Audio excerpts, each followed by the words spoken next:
So what is the book that we read from on Pesach called, on Seder night? What's it called? Haggadah. What's Haggadah mean? Telling over, story. One of the sections in the Haggadah, one of the first sections, or the Mitzva of Seder night, is Magid. Right? Magid. So, in the Torah, when it talks about Parshat Bo, that's where we start to say what the reason for the Makos is, what's the reason for the Makot, the plagues, taking out of Egypt.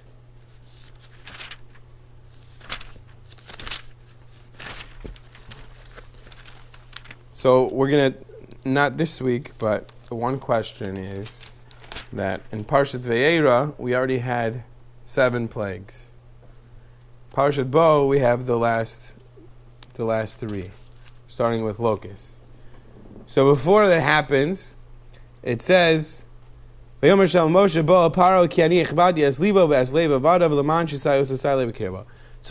told Moshe, I've hardened Paro's heart.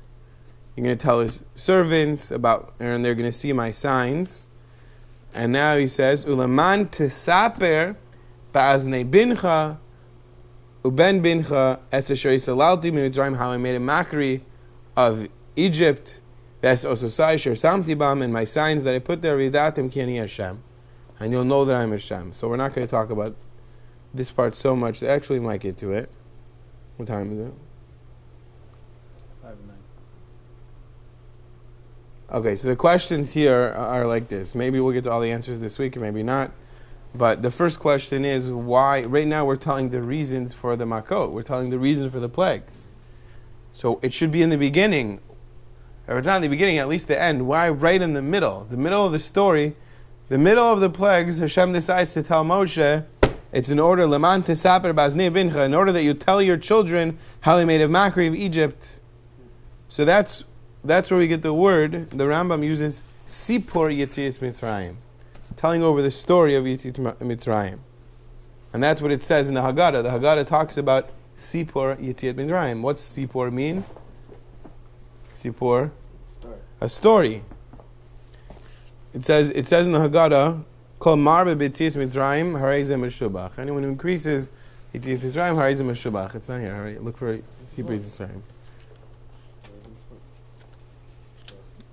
Okay, so that's Sipur, but where's the word Haggadah come from? Magid. What's that? So there's another pasuk. Also in Bo, in 13 Ches. It says, V'gadat lebincha, you'll tell your children by Yom Hahu, on that day, Lemor, saying, Ba'avur zeh asa Hashem li b'tzeis Mitzrayim. You'll tell your children on that day, Ba'avur zeh, because of this, Hashem did for me when he took me out of Egypt. So that's the word Higadat lebincha. That's the word Haggadah. Haggadah also means a story. So we have 2 psukim. Higadat lebincha, tell your children, and Leman tesaper ba'aznei bincha, which is Sipur Yetzias Mitzrayim. So what's the difference between Sipur, telling a story, and Haggadah? Higadat lebincha, the Haggadah. So Going back to the beginning of Bo. So we said, why now are we talking about it after the plagues? And also it says, you tell your children, and how I made a mockery of Egypt. Why how I made a mockery? What is Hashem doing? He's playing with the Egyptians? He's bigger than that, right? Why is Hashem making a joke, playing around with the Egyptians? And then also it says, V'yadatim ki ani Hashem, and then you'll know I am Hashem. It should say, you'll know I am Hashem, and then you'll tell your children. You can't learn something after you teach. You have to know it first and then teach it to your children. So the Rambam says, Mitzvot aseh shel Torah l'saper. He says the word sipur. When the Rambam talks about the mitzvah, he says l'saper, to tell over benisim ivnos, with miracles and wondrous things. He brings a different pasuk. Then it says, where do we know? It says, he got it to lebincha. So he brings the pasuk, he got it to lebincha. saying ba'avur zeh b'shah, and then he says b'shah ba'avur zeh is b'shah sheish matzah mara menuchim lefanav, when you have matzah and mara in front of you. And then he says afilu chachamim gedolim chayavim l'saper b'titzrayim. He goes back to the word sipur yitis mitzrayim. Okay, so he's also going back and forth. Sipur, Haggadah, etc. So, then the word Haggadah, what does Haggadah mean? Magid. What does that mean? So, there's a pasuk later on,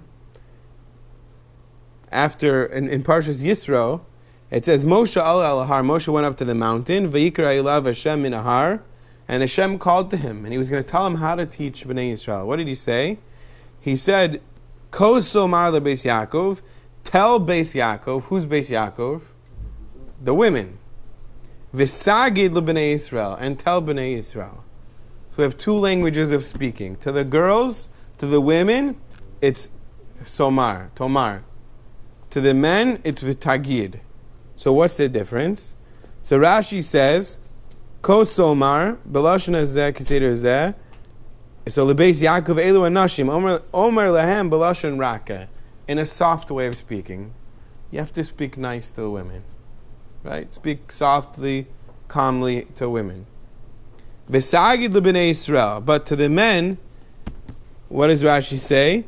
Devarim hakashin kegidin, things harsh, a harsh language. Tagid is a harsh language. Magid. So what does that mean? So we're learning the word magid. Higadet lebincha is a harsher language. Sipur, what's Sipur? Sipur is the story. So when the Haggadah itself says that you can go all night, it says Lamad Saper Baznei Bincha, or whoever tells over Sipur Yitzit Mitzrayim, Harei Zimir Shubach. And when it talks about the rabbis up all night, it was talking about Sipur Yitzit Mitzrayim. When it says Haggadah, the Rambam says, we say Haggadah with what in front of you? Matzamar, Pesach Matzamar. Where does that come from? So that comes from, actually, the pasuk. The pasuk, they got it to lebincha b'yomahu. Tell your children on that day, Leimor ba'avur zeh, because of this Hashem did for me when He took me out. Because of what? What's ba'avur zeh? And it doesn't go on to say. So Rashi says, what's ba'avur zeh? Hashem took me out, took us out, because of this. Because of what?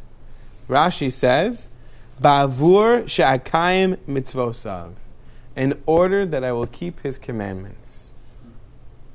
Kigon, for example, Pesach, Matzah, Umar, Halalu.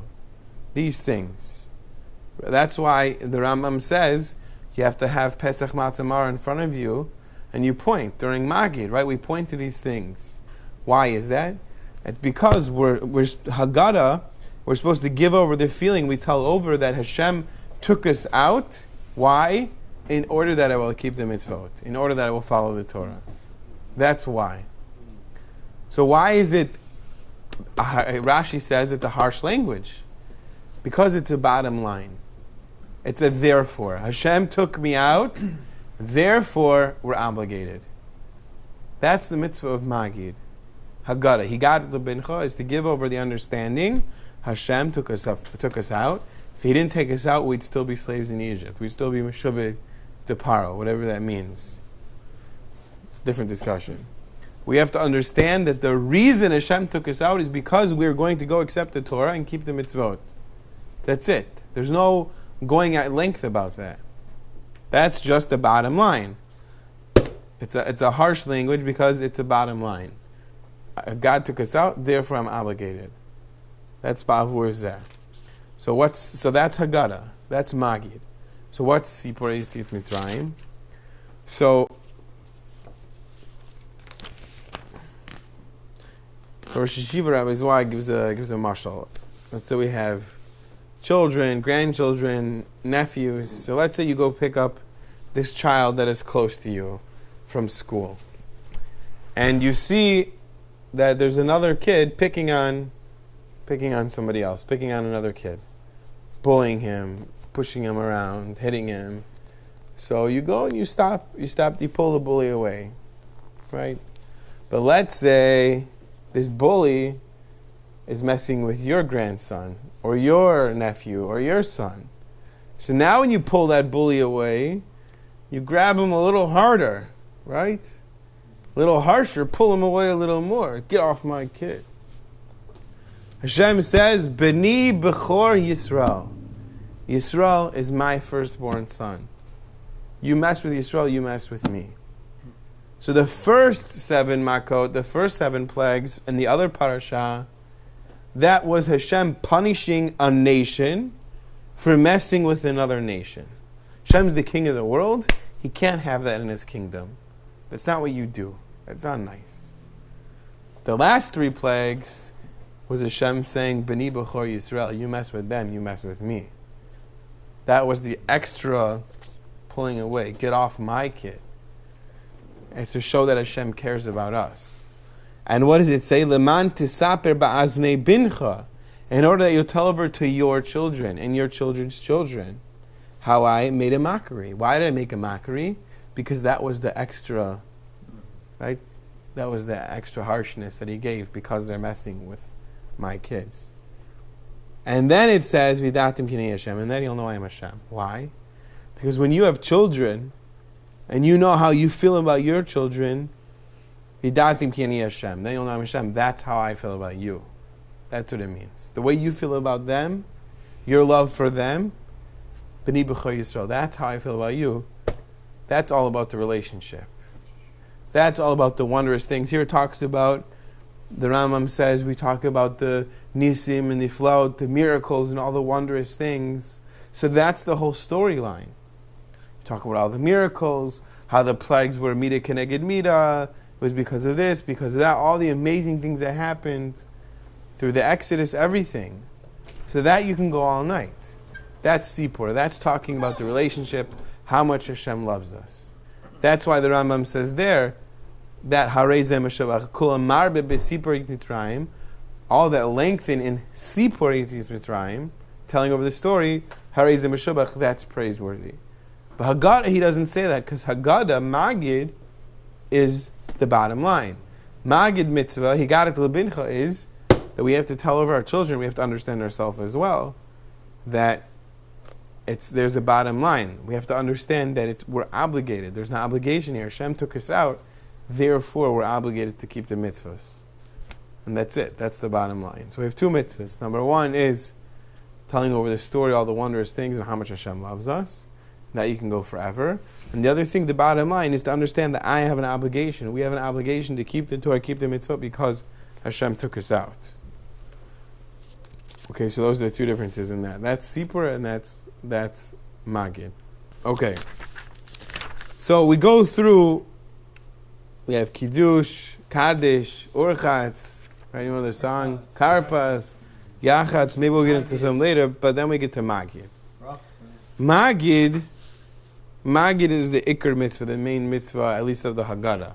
The other ones, we need 4 cups of wine, we need Pesach, Matzah, Maror, but the mitzvah of the Haggadah, it's called the Haggadah because of Magid, because of the story of Magid. How does Magid start out? Who remembers? What's the first paragraph in Magid? Halach ma'anya. Very good. Halach ma'anya.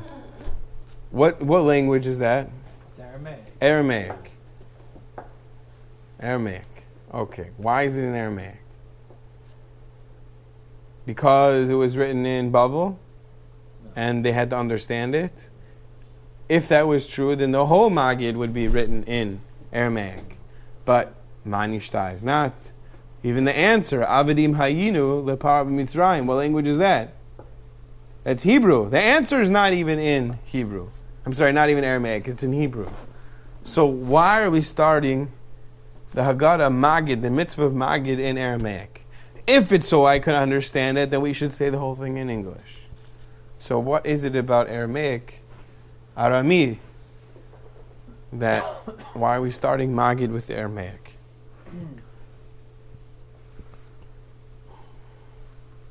So, language Aramaic. Who's the famous Aramean? Where's Aramaic from? What country? No. They spoke it there, but originally, Aram. What's Aram? Aram, Aramaic, Arami? Aram Naharaim. Mesopotamia. Who's from Aram Naharaim? Who? Abraham. Avram's from Aram Naharaim. Who else? Avram got Shidduch from Aram Naharaim for his son Yitzchak, right? He sent Eliezer. Eliezer went to Besuel in Aram Naharaim, his family, and Lavan. Yaakov also went to Aram Naharaim to get a few wives, right? So that's where Aramean comes from. We also talk about Arami Oviravi. We talk about Lavan, Arami. What was Lavan? Lavan was a Ramai. What's a Ramai? Ramai. Ramot. A trickster. He was a con man. He wasn't just a thief, a pickpocket. That's someone that can outsmart you or quick-handedness. He was a con man. How does a con man steal? He scams you, but he doesn't just. He has to get in your head. He gets your trust. He makes you. He understands what you want. He makes you think that you want it. He gets into your head. A Ramai. Huh? Scams you with a smile. It's more than that. More than just that. He gets into your head. He understands your perspective. He understands you. The Torah, when it says, don't live with your sister, don't have relations with your sister, the Torah says, chesed hu. It's a kindness. What does that mean? It's a kindness. It's an abomination. It's one of the forbidden relationships. So Chazal say, no, it doesn't mean chesed there. It's the Aramaic word, but in Hebrew really it means shame. It means shame. The Torah is using the Aramaic word, as chesed. The Torah does that. With tefillin, the Torah uses the word totafot. That's also not a Hebrew word.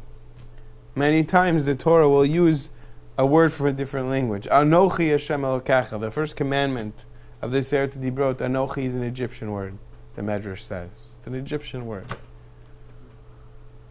So, okay, for whatever reason, the Torah decides to use a different language sometime.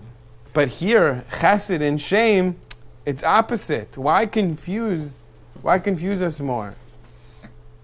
Don't live with your sister, it's a chesed. No, it really means don't live with your sister, it's a shameful thing. So the Torah is teaching us something. What is it teaching us? Teaching us when a person has chesed done to them, if you do charity to somebody, how do they feel? A bit humbled. Humbling, what else? Do they feel good about themselves? No. Not really. They feel shame. They feel shame. So it's using an Aramaic word, the language Arami, shows you the other person's perspective. You can use it for bad, like being a trickster, a con man, like Lavan, or like Rivka. What did Rivka do? Rivka came when Eliezer came. How did Eliezer know it was the right shidduch for Yitzchak? She did chesed. She gave water to Eliezer. She even watered the camels. So she used this midah from her family, from her father Besuel, the wicked one, and Lavan, her brother, but she used it for the good. She understood that when you do chesed, that the other person feels shame. So you need to minimize the shame. You have to see someone else's perspective. And not only that, but sometimes when we do chesed, we think we're doing chesed, and we're not really helping the person. You know, you might think that somebody needs food. So you drop off a box of food, and it could sit there and rot, or you could have gotten them spoiled food, who knows, but they don't want your food. Or sometimes somebody says, yeah, I have some furniture for you. A lot of times people call up the yeshiva and say, hey, we have furniture we want to donate. We have 10 desks from an office. So they feel they're doing a chesed. And what happens? Now somebody needs to get a truck and get people to move it and this. And it turns out we have plenty of that anyway. So when a person's doing a chesed, you have to see the other person's perspective. Do they really want this chesed? Am I minimizing their shame when I do it? If not, it's not a good chesed. So we have to see the other person's perspective. So in the Haggadah, and the Torah talks about this too, we talk about different sons. The Rasha, the simple son. Anyway, the Elisha doesn't know how to ask. And we give advice on how to talk to each child. Seder night is not supposed to be coming with some nice divrei Torah. Oh, I heard this, and this person says I heard this and this. You're all sharing pieces. That's nice, but that's not what it's about. It's about connecting with people and seeing their perspective. People asking questions, and understanding. One of the things we also say in Halach Ma'anya, we say, Kol dichsin yesev v'yeichel. Anyone who's hungry, let them come and eat. Wait a second. We already said, Kaddish, Urchatz, Karpas, Yachatz. If you're going to invite somebody, invite them in the beginning of the meal. They miss Kiddush. Right? Invite them in the beginning. And number 2, you're not allowed to invite a guest at my table. This is my table. It's a halacha. You can't. If you're a guest at somebody's table, you can't invite somebody else. So, it's halacha. So, but usually happens, you have a house party, invite 3 people, and then 50 people end up. So, what's going on here? So we learn that, let's say you have a dinner. One day we'll have a big dinner for Makor, and there will be a guest of honor. Right? We're going to honor Yonatan. And so Yonatan, as the guest of honor, gets to invite his friends because he's the guest of honor. Seder night, we're all guests of honor. We look at it as we went out of Egypt. We're the survivors. It's a night of the survivors. So every one of us, the fact that we're inviting guests gives us the feeling that we're the guest of honor. So you might be sitting at my table, but you're also the guest of honor. That's what we have to understand. We're all guests of honor. So it's a symbolism. The fact that we're inviting shows that we're all guests of honor. That's why it's here. And everyone should feel free to ask questions. And the person leading the Seder, or somebody, the more learned one, whoever's there, shouldn't just tell over nice things that he heard. He should listen to the people, to the Rasha, to the simple one, to whoever's at the table, and answer them on their level, from their perspective. Magid starts off in Aramaic to show you need to have in mind Arami, like a Ramai, like a con man, but for the good, like Chesed, not feeling shame, you have to have their perspective. You have to see what they're thinking. You have to talk to them from what they need to hear, on their level. It's also why Gemara is in Aramaic. You could have 2 chavrusas sitting there learning. Okay, this guy says a nice vort that he gets his own shot on the Gemara, what he thinks the Gemara is. And the other guy, okay, I was a tzaddik, I listened to him, so now he has to listen to me, and he says over his thing. No, that's not what it's supposed to be. A chavruta, learning Gemara, you're asking questions back and forth together. Each person has a different understanding. You have to hear your chavrusa's understanding and really try and understand what he's trying to say. And ask questions and try and figure out his perspective. And he has to do the same for you. It's a back and forth, understanding the other person's perspective. It's not supposed to be 2 people learning individually and just sharing thoughts. It's learning together, coming together and understanding. That's how it's supposed to be. So that's why, according to Rabbi Zweig, Halach Ma'anya, the beginning of Magid starts in Aramaic to give us the feeling the other person's perspective, and it's now, because it's not really inviting people, it's just a symbolism showing that we're all guests of honor and that everyone should feel free to speak up. But that's the introduction of Magid, the main, like we said, telling over the story, but also other people's perspective. Any questions? Questions online? Thank you, my brother David, for sharing my video. It actually says, David shared your video. You should let him know. Thank you for sharing. And stay tuned next week. We'll learn some more about the Haggadah and some more insights from Rabbi Nachman on Pesach. Shkoyach.